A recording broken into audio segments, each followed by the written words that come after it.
Alcatraz, a 1992 Amiga title from Infogrames, and one I really enjoyed as a kid. Set in the year 1996, Alcatraz has fallen into the hands of some shady criminals running a drug cartel. It's up to you to clean up their mess, capture the baddies, torch the drugs, and blow up their labs. Sounds good, eh? Let's check out more on this great game. To start off, logically, you'd think, why on earth would anyone be heading into Alcatraz instead of trying to escape it? You'd think a criminal with any sense would steer clear of a prison, right? Criminals and cell bars don't exactly mix well. But no, our so-called mastermind has decided to waltz right into Alcatraz, not break out. Lucky for him, Alcatraz is empty. If it weren't, he'd look pretty foolish. So of course he's decided to settle in and run his drug empire from those imposing stone walls. If you hadn't noticed by now, Alcatraz is a reworked and refined update of Infogrames' earlier hit, Hostages, another superb game which can also be found on the channel.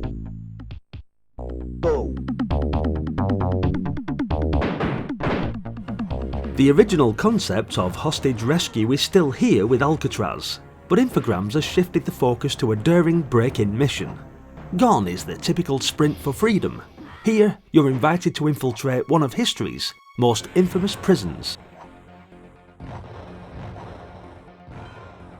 Your journey begins at the island's dock, where you must navigate a gloomy, danger-riddled street.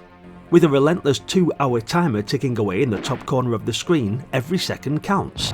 The tension builds as you decide whether to take a stealthy route or charge headlong into the fray. Once you've made it down the street, the next challenge is breaching the compound. Here you'll face an onslaught of armed guards who seem to appear from every conceivable angle. The action is fast and furious, demanding quick reflexes and strategic thinking, as you dodge bullets and launch counterattacks with everything from knives to flamethrowers.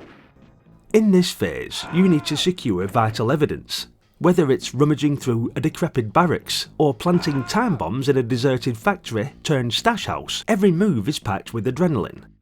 The game's design makes it clear that success depends not just on brute force, but also on precision and timing. The final act involves scaling the exterior of a key prison building in a dramatic sequence reminiscent of classic wall climbing escapades. Here you must dodge searchlights and traverse precarious ledges, all while under the ever-present threat of enemy fire. Once you've accomplished your objective, a quick dash to the waiting helicopter pad wraps up your mission.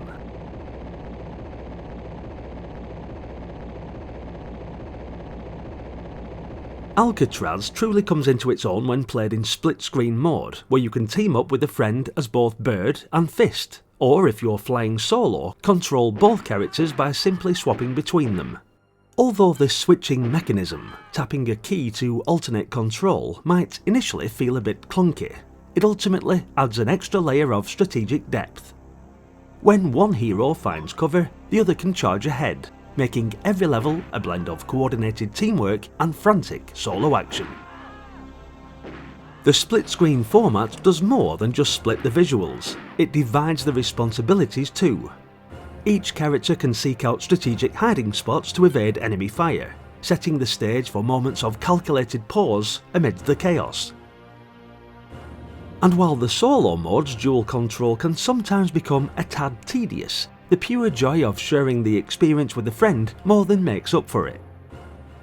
The game boasts an impressive array of weaponry scattered throughout the island, from knives and rifles to machine guns, flamethrowers, and even hand grenades. Every encounter is an opportunity to upgrade your firepower. Defeated enemies drop their weapons, allowing you to pick up new tools for the job, until, of course, you run out of ammunition.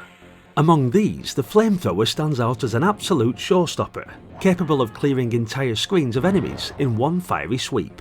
However, a minor gripe is the somewhat finicky system for swapping weapons.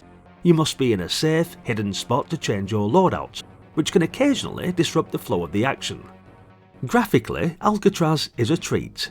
The game's dark, moody visuals capture the grim atmosphere of an abandoned prison island. The smooth animations of Bird and Fist as they creep through the shadows adds a touch of understated cool. while the sound design and musical score work in tandem to heighten the sense of danger at every turn. Even the split-screen transitions are handled with a certain flair, ensuring that the tension is never far from the surface, even if the scrolling occasionally has a slight stutter. No game is without its idiosyncrasies, and Alcatraz is no exception. The fact that the entire operation revolves around breaking in rather than the more familiar escape scenario might raise a few eyebrows at first. And while the premise of controlling two characters in solo mode might feel like a bit of a workaround, and things only really pick up when one of the characters dies, leaving the other to carry on alone.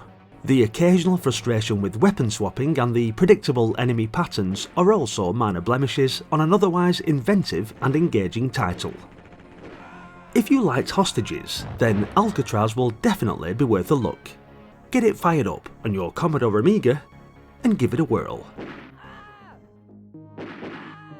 Thanks for watching guys, hit the like button if you enjoyed the video, and feel free to share your own experiences of either hostages or Alcatraz in the comments section. Which one did you prefer? I'd be interested to know. Also, don't forget to subscribe if you've come this far and are enjoying the nostalgic memories from these Amiga titles. Check out more on the various playlists on the channel, or stick around as there's another one coming up next. Hopefully, I'll see you all there. Until then, bye for now.